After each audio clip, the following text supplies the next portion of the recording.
حضرت جنید بغدادی رحمت اللہ تعالی علیہ فرماتے ہیں جب میں اپنے ماموں سے مرید ہوا نا حضرت سری سختی سے، تو میں نے ان سے وظیفہ پوچھا۔ لوگ کہتے ہیں کہ کامل پیر نہیں ملتا، تو میں کہا کرتا ہوں کہ مرید ہی کوئی نہیں ملتا، کوئی مرید نہیں، سارے تویزوں والے ملتے ہیں۔ کہتے ہیں حضرت صاحب آپ مہربانی کریں ایسی پھونک ماریں کہ سویرے اٹھوں تو میرے پلنگ کے نیچے 2 توڑے نوٹوں کے پڑے ہوئے ہوں۔ تو یہ حضرت صاحب کو یہ والی پھونک آتی ہوتی تو وہ اپنے پلنگ پہ نہ مار لیتے، تیرے پلنگ پہ ہی مارنا تھی ان کو یہ پھونک۔ کہتے کوئی ایسا کام چلے کہ وہ پیسہ ہی پیسہ ہو جائے۔ تو میں نے کہا یہ جو تجھ سے 1000 روپیہ لے رہا ہے 2000 لے رہا ہے، اگر یہ پھونک ہوتی تو یہ پہلے اپنی پٹاڑی پہ مارتا۔ بھائی طریقت اور تصوف کس چیز کا نام رکھا ہے؟ پہلی بات تو یہ ہے کہ مرید کا وہ تصور ہی نہیں کہ میں نے معرفت الہی حاصل کرنی ہے، میں نے اللہ کی بارگاہ تک جانا ہے۔ رویہ بالکل دوسرا ہے۔ جب میرا رویہ یہ ہے تو پھر سامنے والے کا بھی تو وہی ہوگا نا۔ اس لیے کہ جیسی میری نیت ہوتی ہے لوگ بھی مجھے ویسے ہی ملا کرتے ہیں۔ حضرت جنید بغدادی کہتے ہیں جب میں اپنے مرشد گرامی حضرت سری سختی رحمت اللہ علیہ کی بارگاہ میں گیا، مرید ہوا، تو میں نے وظیفہ پوچھا، تو حضرت نے مجھے وظیفہ بتایا۔ وظیفہ، توجہ ہے میری بات پر؟ وظیفہ بتایا۔ میں نے کہا حضور کیا وظیفہ ہے؟ کہنے لگے تو نے اس بات کا تصور جمانا ہے، ہونٹوں سے رٹا نہیں لگانا، تو نے تصور جمانا ہے۔ کیا؟ تو نے تصور جمانا ہے کہ اللہ میرے ساتھ ہے اور اللہ مجھے دیکھ رہا ہے، اللہ میرے ساتھ ہے اور اللہ مجھے، یہ رٹا نہیں لگانا لفظوں کے ساتھ، اس کا تصور جما، اللہ میرے ساتھ ہے اور اللہ مجھے، اس پر غور کر، اس کا رٹا لگا۔ پتہ ہے نیک کون ہوتا ہے، پرہیزگار کون ہوتا ہے؟ نماز پڑھنے والے کو نمازی کہتے ہیں، نیک نہیں کہتے۔ حج کرنے والے کو شریعت نے اسے حاجی کہا ہے، پرہیزگار نہیں کہا۔ زکوٰۃ دینے والا، صدقہ دینے والا سخی ہے، پرہیزگار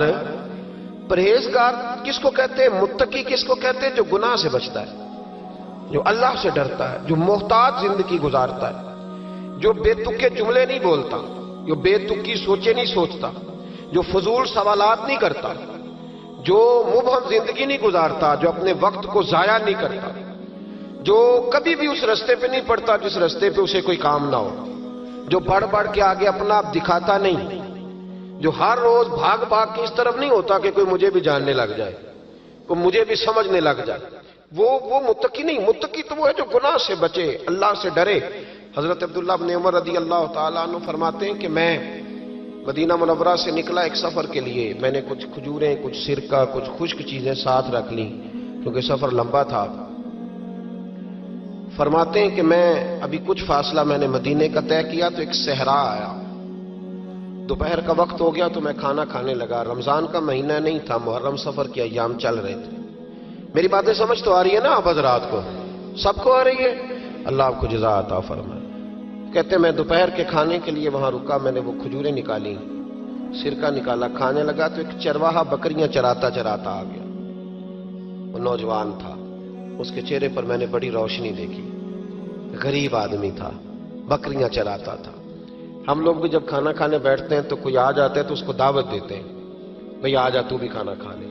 کہتے ہیں میں نے اسے کہا کہ میاں آ جا روٹی کھا لو، کہنے لگا نہیں اللہ آپ کو جزا دے، میرا دل چاہتا تھا کہ کوئی میرے ساتھ کھا لے۔ اللہ کے بندوں کی خواہش ہوتی ہے نا کوئی مہمان مل جائے۔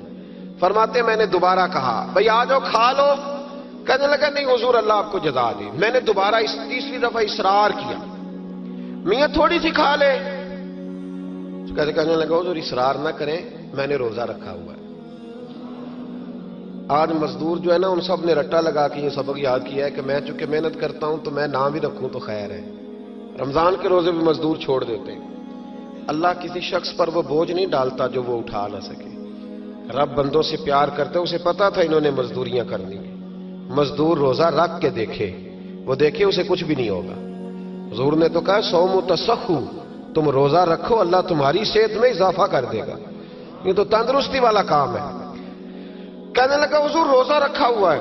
تو حضرت عبداللہ ابن عمر رضی اللہ تعالیٰ عنہ کہتے ہیں میرے دل میں خیال آیا پتہ کروں کہ صرف روزے دار ہے کہ نیک بھی ہے، صرف روزے دار ہے کہ نیک بھی ہے، صرف نمازی ہے کہ نیک بھی ہے۔ صرف حاجی ہے کہ اللہ سے بھی ڈرتا ہے؟ ذرا دیکھوں تو صحیح، آزماؤں۔ آپ فرماتے میں اٹھ کے قریب گیا، کھانا میں نے کھا لیا تو بکریاں تھیں اس کے پاس، 300-400 بکری چرا رہا تھا، تو ایک بکری کی پشت پہ میں نے ہاتھ پھیرا، میں نے کہا بیچو گے؟ بیچو گے بکری؟ کہنے لگا حضور میں چرواہا ہوں، دیہاڑی پہ کام کرتا ہوں، مزدوری لیتا ہوں، ان کا مالک تو کوئی اور ہے۔ تو آپ فرماتے ہیں میں تو پہلے دیکھنا چاہتا تھا کہ نیک بھی ہے کہ نہیں، تو میں نے اس سے کہا کہ بکریوں کے مالک سے کہہ دینا ایک بکری بھیڑیا لے گیا ہے، کہہ دینا مالک سے۔ تو آپ فرماتے ہیں جب میں نے اسے دیکھا نا تو غریب تھا، پھٹے ہوئے کپڑے تھے۔ دامان توکل کی یہ خوبی ہے کہ اس پر پیوند لگے ہوتے ہیں پر دھبے نہیں ہوتے۔ آپ فرماتے ہیں کہ میں نے کہا کہ کہنا کہ بھیڑیا لے گیا تھا۔ فرماتے ہیں کہ اس کا میں نے چہرہ دیکھا تو داڑھی پر ریت پڑی ہوئی تھی، سر پہ ریت تھی، کپڑے پرانے تھے، مکان بھی کچا ہوگا، لیکن اس کے نظریات اتنے پختہ، باتوں میں اتنا اثر۔ فرماتے اس نے غور سے میرا چہرہ دیکھا اور پھر اس نے بکریوں کو چھڑی ماری اور بکریاں چلنے لگیں۔ وہ میں نے کہا میرے سوال کا جواب نہیں دیا۔ تو کہنے لگا حضور میں بکریوں کے مالک کو تو کہہ دوں گا بھیڑیا لے گیا ہے، اور جب کائنات کا مالک پوچھے گا تو پھر کیا جواب دوں گا؟ جب عرش کا مالک پوچھے گا تو پھر کیا جواب دوں گا؟ اللہ بھی تو پوچھے گا نا، تو اللہ کو کیا بتاؤں گا؟ حضرت عبداللہ ابن عمر رضی اللہ، ایک تقریر ہوتی ہے، میں لچے دار خطاب کروں گا، میں بڑا زبردست اثر ڈالوں گا، آپ او بھائی زیادہ انقلاب تو ہو عشق والیاں دے رہندا، عشق والیاں دے رہندا، سدا یار سامنے عشق والیاں دے رہندا، سدا یار سامنے